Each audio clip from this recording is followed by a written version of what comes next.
In our thoughts, we find something powerful, the nature of positivity and its profound impact on our well-being. A positive thought has a unique quality, a grace that protects us from the traps of obsession. Positive thoughts have an interesting characteristic. They are less likely to bother you all the time compared to negative thoughts.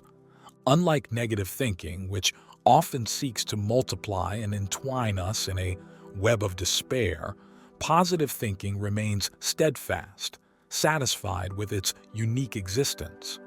It's an undeniable reality that our minds, as the architects of our experiences, have an immense influence on our physical selves. A flow of energy flows through us, and negative thoughts disrupt this harmonious flow, causing blockages that reverberate internally. Even conventional medicine recognizes the relationship between our prevailing mental state and our physical vitality, although with varying degrees of acceptance. Most people would agree that it's better to have good thoughts than unpleasant ones. It's like I said, negative thoughts disrupt your energy flow and can inevitably stress you out.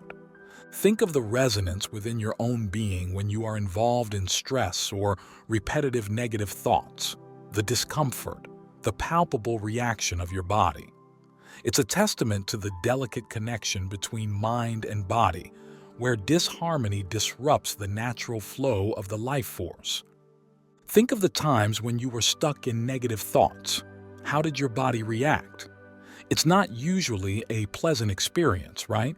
It's important to understand that negative thoughts yearn to reproduce and proliferate.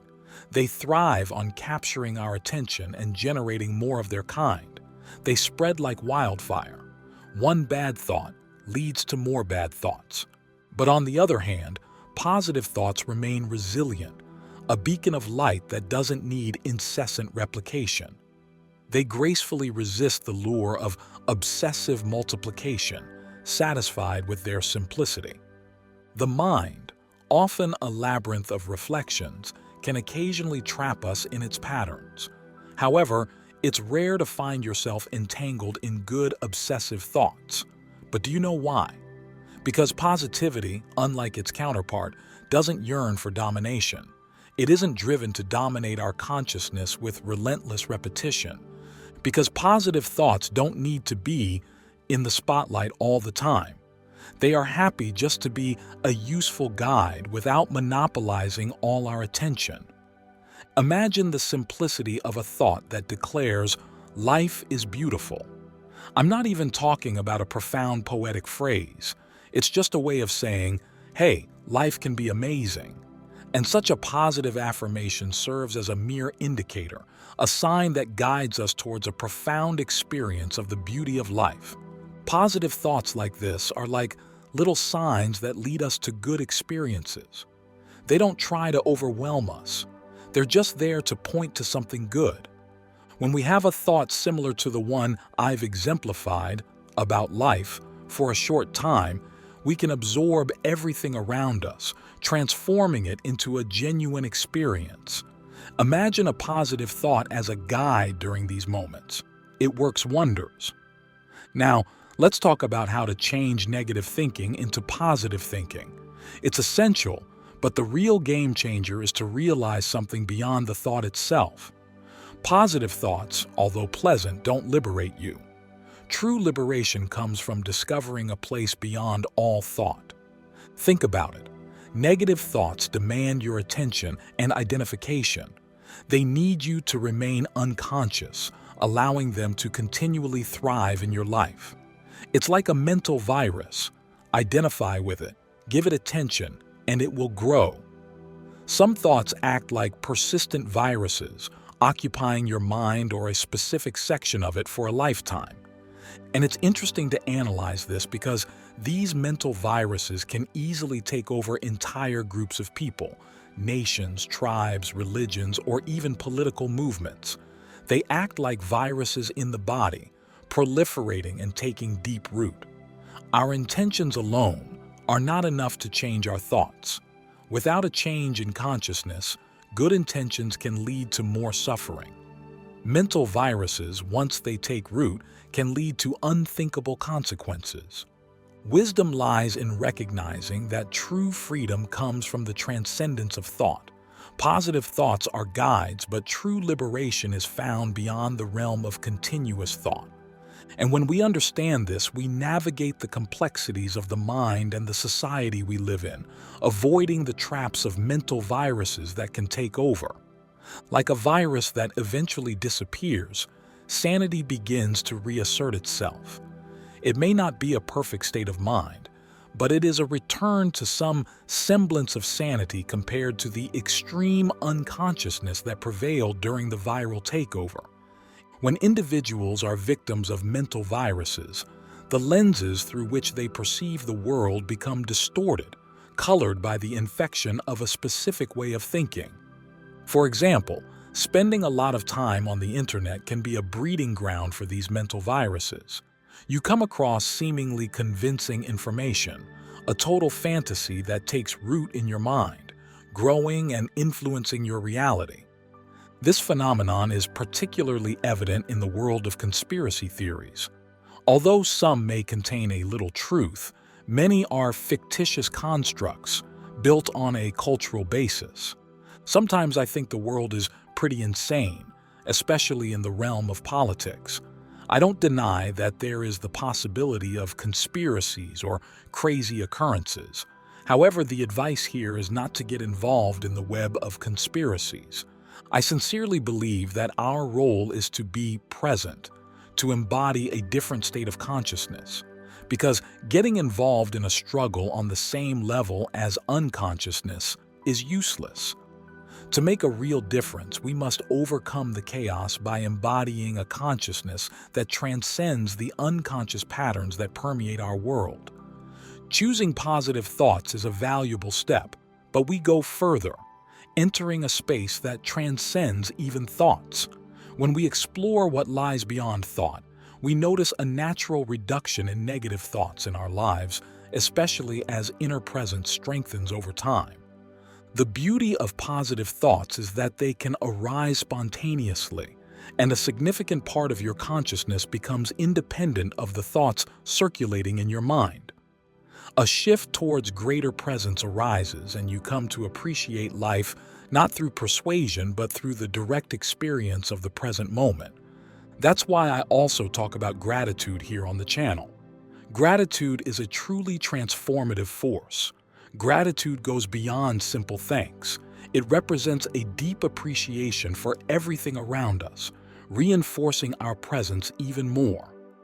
Over time, the act of expressing thank you becomes secondary. Expressing gratitude can be a very helpful practice on your journey, as it allows you to recognize the beauty in things that might otherwise go unnoticed. So, practice giving thanks for life in the simple things. The way light reflects, the wonder of water with its little bubbles, a living, vitalizing substance. Appreciation becomes a form of spiritual practice, a conscious act of paying attention to the world around you through presence. It's not just a practice of saying thank you. It's about perceiving life through the lens of presence.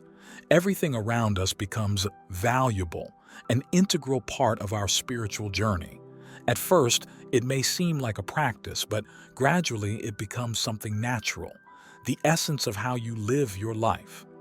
Gratitude plays more of a companion role than the main focus, and thoughts act as guides, pointing to something beyond their own domain. For many people, the beginning of spiritual practice and self-realization comes from a sudden realization of being entangled in negative thought patterns over the years. It's a moment of awakening, where the veils are lifted and individuals find themselves no longer entangled, but observers of their own mental processes. This is the starting point of a journey of spiritual awakening. The key here is to recognize the predominant thought processes that have shaped your life in recent years. It involves introspection about how these thoughts shape your interpretations of people, the world, yourself, and the totality of your existence. This realization is a remarkable leap, as it implies that awareness or presence has certainly emerged. As you awaken to the nature of your predominant thoughts, a newfound awareness begins to unfold. You become an observer of the mental landscapes that previously confined you. It's not just about thinking positive or negative. It's about understanding the essence of your thoughts and their impact on your perception of reality. This heightened awareness, this newfound presence, is the catalyst for spiritual growth. It is the first step on the journey towards a deeper understanding of yourself and the world. Embracing this awareness allows for a shift in consciousness, paving the way for a transformative journey that transcends the limitations of habitual thought patterns. Imagine presence as the light that illuminates the deepest recesses of our consciousness. When we become aware of the present moment, this presence acts as a catalyst, raising our consciousness beyond the limitations of habitual thought patterns. Presence invites us to immerse ourselves in the now, to experience each moment without the shadow of the past or worries about the future. In doing so, we expand our consciousness, leaving behind the stagnation of automatic and repetitive thoughts that often manifest as negativity. And it is in presence that we create a mental space that allows us to observe our thoughts. This conscious observation is crucial for breaking negative patterns, as it puts us in a privileged position to recognize these patterns before they become deeply rooted. The expanded awareness gained through presence provides a clarity that enables us to question and challenge automatic thoughts. This is fundamental to breaking the cycle of negative patterns, allowing us to interrupt the process of identifying with these thoughts before they gain power over us. Moreover, presence connects us to a deeper source of inner wisdom. For when we remain present, we access a higher consciousness that transcends the duality of positive and negative thoughts. This higher consciousness guides us in understanding the true nature of thoughts, enabling us to choose thoughts that uplift and nourish the mind. Presence not only raises our consciousness, but also acts as a natural antidote to negative thought patterns. It offers us the ability to actively transform our relationship with thoughts, allowing us to cultivate a more positive and balanced mindset. And it's on this path that we discover the freedom to choose thoughts that promote personal growth, empathy, and joy. This constant practice not only frees us from the prison of negative thoughts, but also propels us towards a fuller and more meaningful life. It is undeniable that we are immersed in a fascinating inner journey. My personal view of this journey is shaped by a deep conviction in the ability of each of us to transcend the bonds of negative thoughts. Presence, for me, is not just a technique. It is a constant awakening to the richness of the present moment. The realization of how thoughts shape our reality is a revelation that, once assimilated, enables us to actively reshape our internal narrative. And I can tell you that throughout my journey, something has become more and more clear to me. The depth of our connection with the present moment is the foundation of our conscious existence. In my own experience, I've realized that the moments when I've been truly present have been the moments when I've most felt an inexplicable sense of peace, clarity, and purpose. When we commit to living in a more conscious and present way, we not only transform our own reality, but we also touch the world around us in profoundly positive ways. Every act of presence, every moment of true awareness becomes a light of inspiration for those who cross our path. But I ask you to understand that this transformation is not an isolated event, but a continuous process. Constant presence leads us to a deeper understanding of who we are, unraveling the layers of conditioning that often limit us. As we come to the end of this journey, I would like to take a message with you. Within you is a universe of possibilities waiting to be explored. By choosing to live with presence and intention, you not only discover your own unlimited potential, but you also inspire others to do the same. So, embrace the journey with awareness, courage, persistence, and above all, with an unshakable belief in your ability to transcend and flourish. I hope this message serves as a constant reminder of the transformative power of presence and the infinite capacity we have to create a life filled with meaning, purpose, and love. Thank you for embarking on this journey with me. If this video resonated with you, I invite you to like and subscribe to our channel. Share this video with others so they can benefit from this message. And don't forget to leave a comment below sharing your thoughts, reflections, and experiences. Thanks again for watching and for joining me. Take care and see you soon.